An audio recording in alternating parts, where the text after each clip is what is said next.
Yes, because I'm a crony old witch. Well, I have some juice. My fingers are better today. They're a little less crispy because I ended up just smothering it with aquifer and putting it in between my flesh. That way it would stay. Delicious. Okay. Obviously, we have played so fucking much of this game. Holy shit. That started this on... Oh, wait. Oh, right. These we started on the same day. I was like, whoa, what is this? This we finished up. June. Oh, yeah, because it's July. Holy crap. The month have advanced by so very quickly. This is ridiculous how fast. But anyways, besides me having a shock of the month changing, let's go through Emma.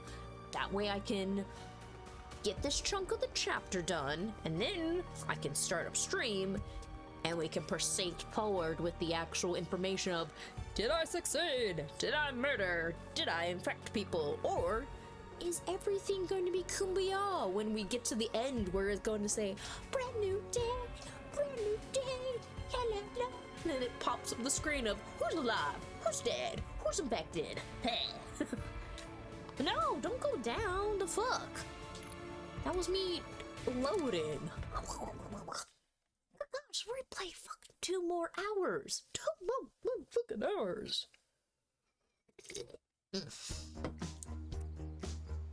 Still the song.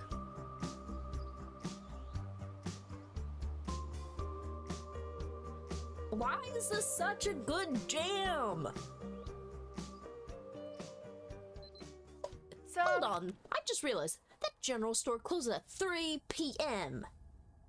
Well, I get it, it's a camp that has kids, but still, that's a very short window of time to be able to purchase items.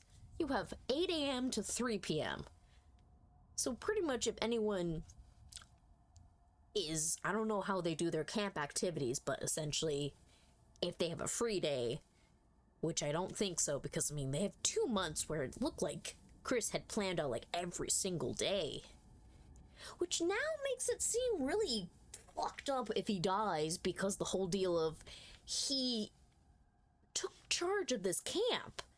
Because apparently his mom and dad were the camp leaders before, which is mind-boggling because we see how they are now in the game as old, bitter, murderous old people.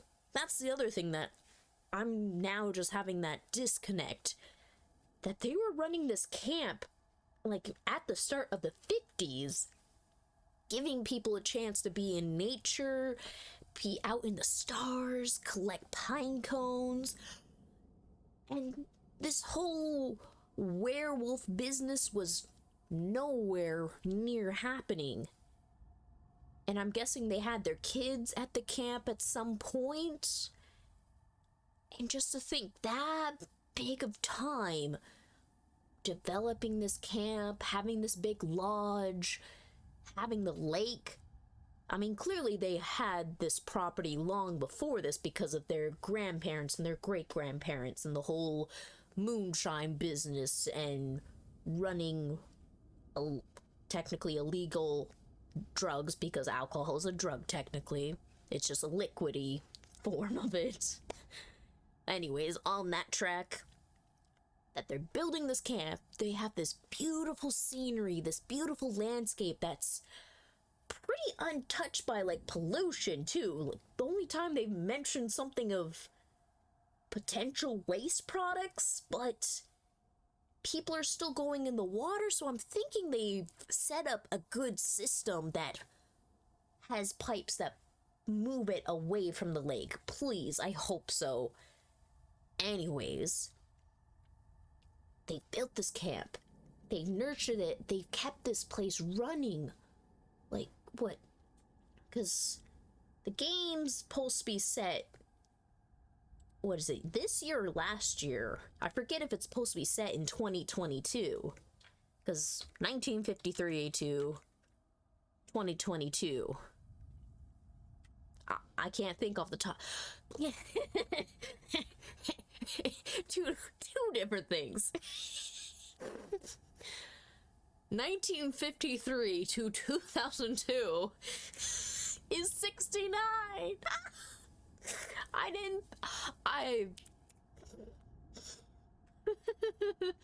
Even though, first and foremost, holy crap, that's a long time, but then it's the classic number.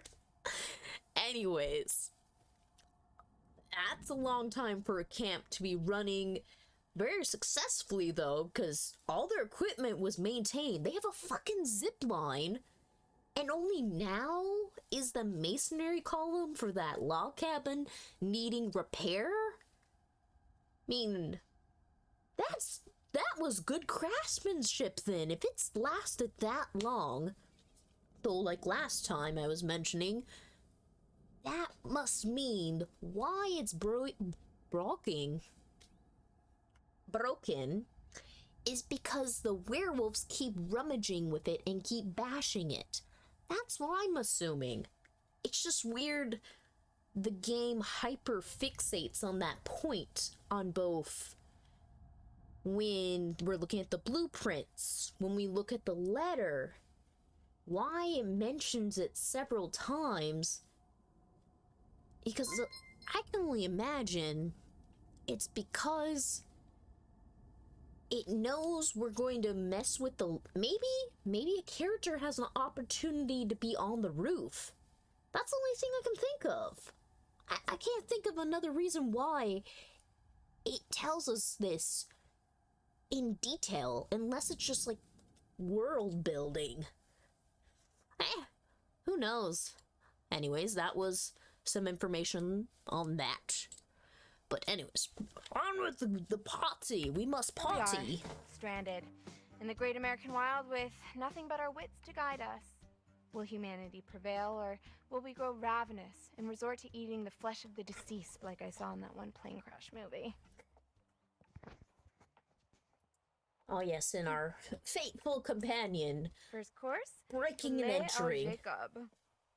Rich and full-bodied, this rare beefcake may leave an irritating taste lingering on the palate. An acquired taste, some would say.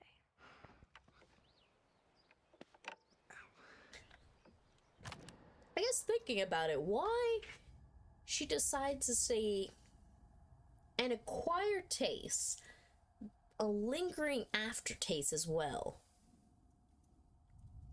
Because she clearly has moments where she thinks fondly of him, but then there's other times where she's irritated by how his personality is. So maybe it's the whole deal of they would have been better as friends who could be flirty with each other, but entering into a romantic relationship with each other was not a smart move, really, on Emma's part.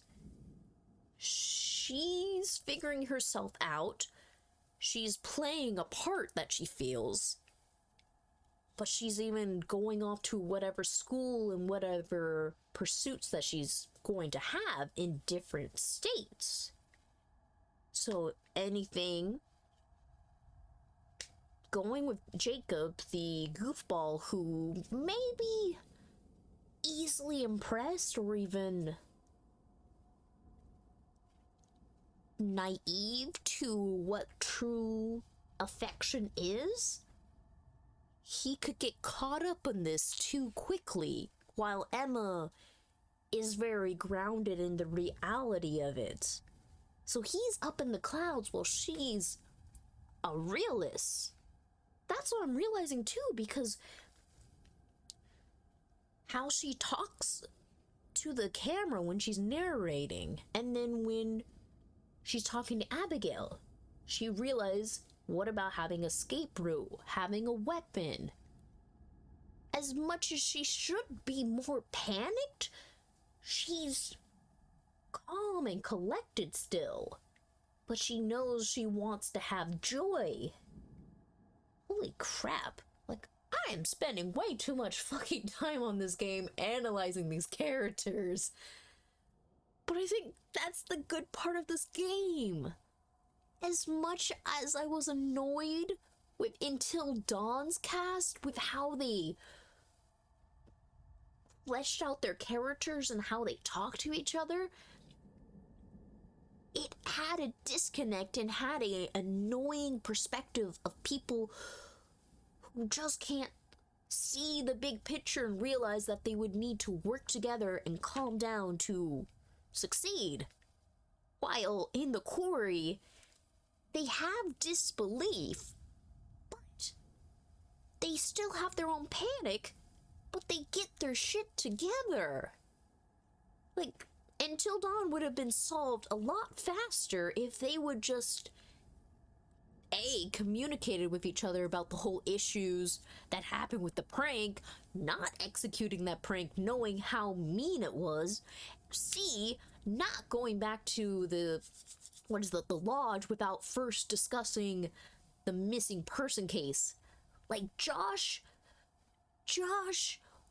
was suffering and they all abandoned him, essentially, knowing they caused that. Instead of, like, bonding together, they absolutely ripped up into each other with hooks. While in the quarry, yes, Jacob could not let go. Obviously, the whole situation happens because Jacob couldn't let go. But everyone else situated themselves. Dylan bunkered down. He got his freaking hand cut, but he was still gunning to help. Even though he was in physical pain, even though he was in shock, he was still willing to help. Caitlin, being the badass of the bunch, was so fucking level-headed. And then Ryan, as much as he had disbelief, he kept things in charge. As much as he was a quiet leader. God, I love this cast. See, this is why I've played more than a day's worth of this game, because I am enjoying myself. As much as this is a rant that has jumped around like the red threads of a conspiracy board, this is just me overall explaining. I am so happy Supermassive Games and this collection of people who've put this choice-based adventure have brought a full-fledged game again. I really hope they make another with hopefully vampires, maybe zombies, maybe hell, a mixture. Please in the future, can there be another one of these? I love decision making and I love seeing the devastating consequences. I want to feel the interactive, almost the virtual reality sense of being part of the game. That I get to explore it, yes, and that I get to see the world that they created, but that the narrative is flexible, that the narrative is always flowing, that there's not just a singular linear path being forced upon me. Man, just new discoveries.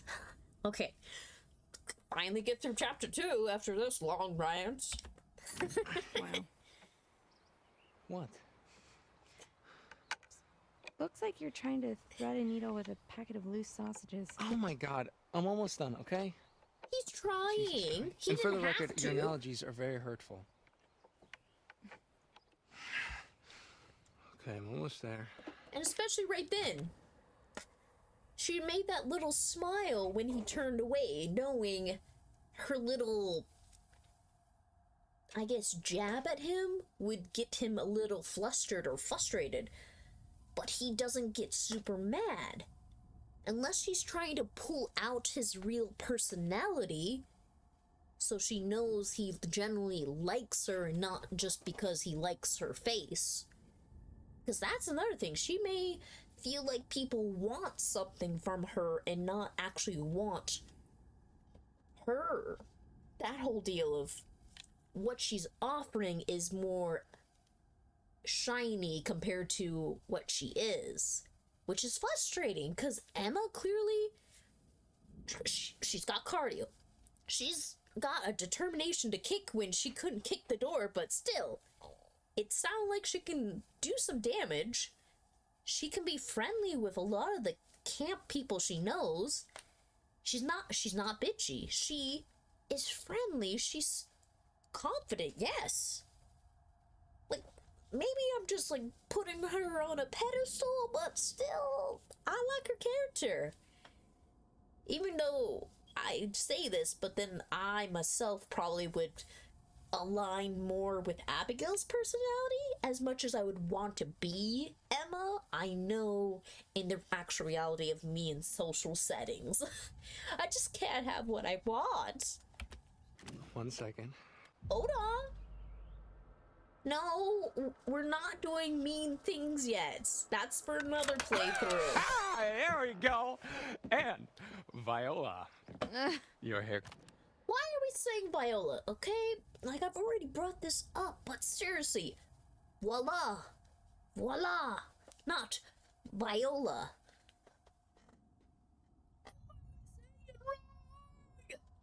It's pissing me off. Flip, Yeah, madame. you can keep it. It's not too shabby, huh? No, we're going to be nice. Stop giving me I like those a man who's good with his options. hands. Oh, Yeah, well, they call me Mr. Magic Fingers. stop with the Okay. cheesy lines. If I were a beer, where would I be hiding? Go the beer door. Beep, beep, beep, beep, beep. What are you doing? Beep, beep, beep. Oh, It's my beer door? It helps, Helps me door for beers. How am I just noticing how super lame you are? what?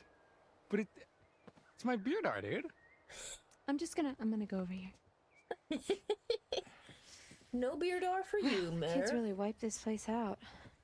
They had snacks and things to take. Mr. H loved his accessories. And we have conveniently the safe we just decide to mess with. That's another thing. Why in the world does Emma, like, I guess that is her bad trait we can look at. She, as we seen in the last playthrough, she willingly looked through someone else's items in a bag, and she instantly went to the safe and started fiddling with it. She messed with the gun. Emma doesn't understand not to mess with other people's belonging. But then again, Jacob doesn't say anything about it, but he's essentially her hype man too, so only person who really goes against her is Abigail and be like, hey, we're gonna get in trouble, but still, she is a wet noodle essentially because she doesn't have a strong back. Like, I guess that's why I'm frustrated with Abigail, because she was wishy-washy, indecisive. That's one of her negative traits. Emma, maybe not personal space, just being nosy, I think it would be. Yeah. And then Jacob himself, maybe too persistent would be his bad trait. Ryan, not the biggest team player. I mean, he does work with them.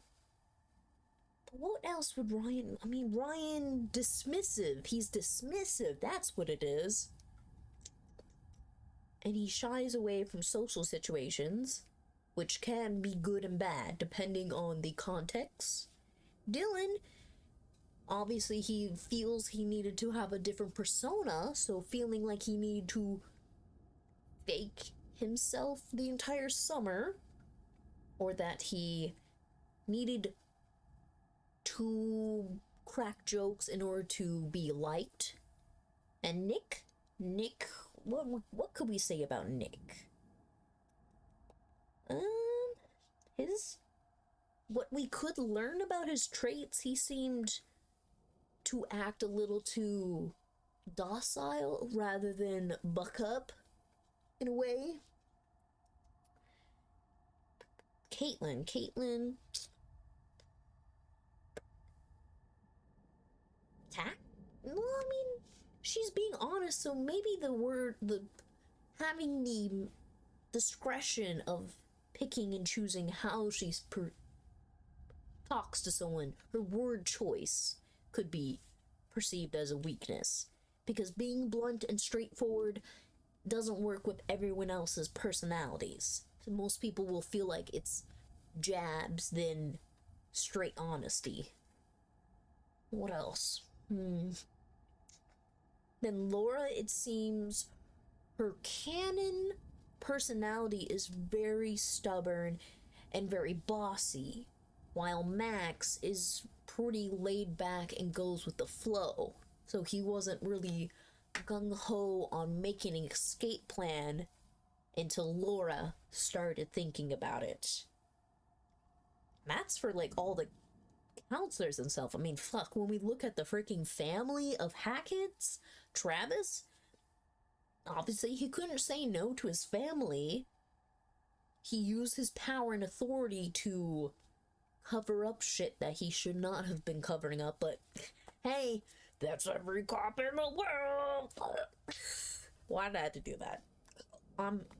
Should I just delete that? That was a weird sound.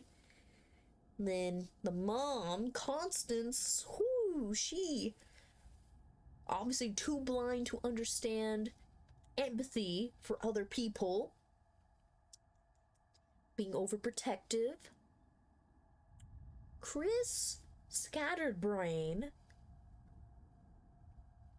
not the forthright thinking to keep budgets in check. Let's see, Caleb and Kaylee. What could we say about Caleb and Kaylee?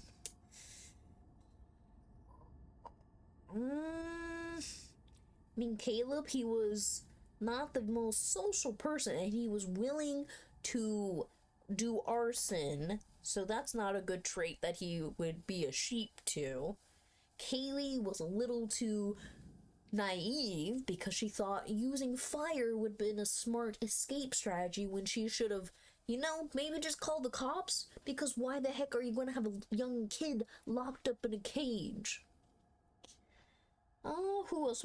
Jedediah and Bobby. Let's see, Jedediah.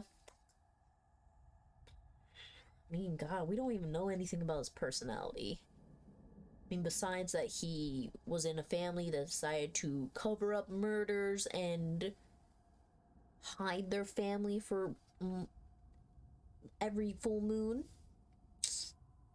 Bobby, for what we know, he apparently was something of military, Marines, something. But now it's a question, did he get dishonorably discharged? Is he just back home? Don't have that kind of information.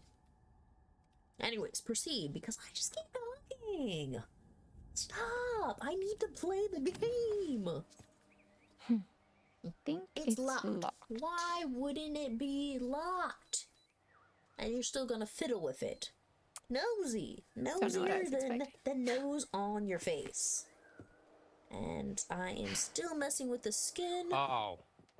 Because there's hell yeah. freaking flakes. Oh! Yes, Jackpot. Jacob, you found the melons, Milak. Look at my Check out my melons. giant melons. Oh, Gosh.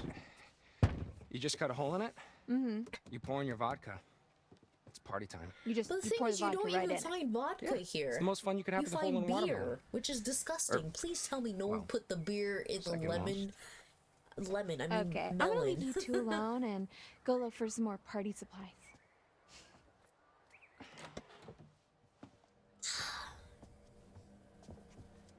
Hopefully Jacob didn't actually proceed with that pun that he was talking about.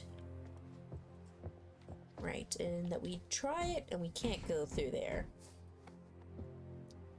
Still wondering why the heck it gives me the option to open this. Like, what purpose is it to have this stupid gate?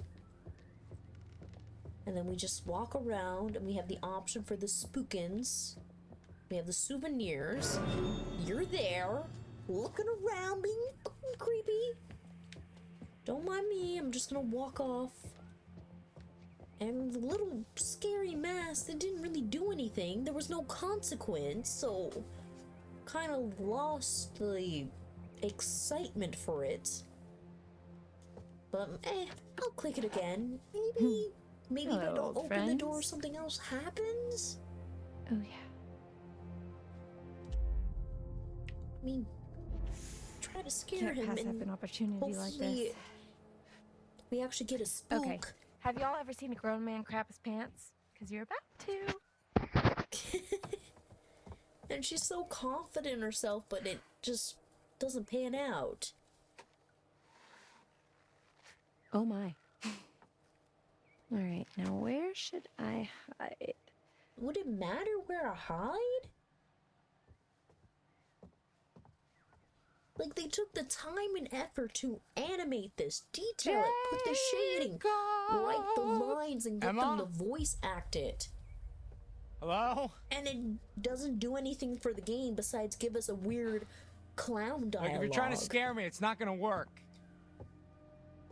And he doesn't seem like the dude who'd be, like, scared by just, like, a little joke.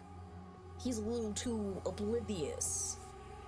Because look, he's over here and he's not really, like, freaking. You not scared of clowns? What? No, they're funny. You think this is supposed to be funny? I mean, it looks demonic, I mean- honestly. Yeah. Wow. Do you think it's funny now, little boy? Because Do you want to join 20 of my sexy clown friends in a tiny car that somehow fits us all like it's no big deal? And he's thinking about it, thinking of I- 20 sexy clowns in a car, all together. what? Moment's gone. Not forgotten. Just why? Why did we get this? This makes no sense. Why we put it in there? But then again, I'm thinking, like, things that happen in Until Dawn. I mean, like, it had a lot of target practice in that. This doesn't really give you a lot of target practice besides one time. But freaking the other game gave you, like, all the snowball chance, the gun range. They've definitely changed how the games play. But then again, I shouldn't be comparing the two because they have been made nearly a decade apart. Because what? 2015 was from Until Dawn, and this game's coming out in 2022. So it's been several years. We're at 7 or 8 years, so near a decade of technological differences have occurred. The games have changed their formats, and especially because they put in big name faces that people know, which is funny because then it's a wonder of how much of this is based on nostalgia as well.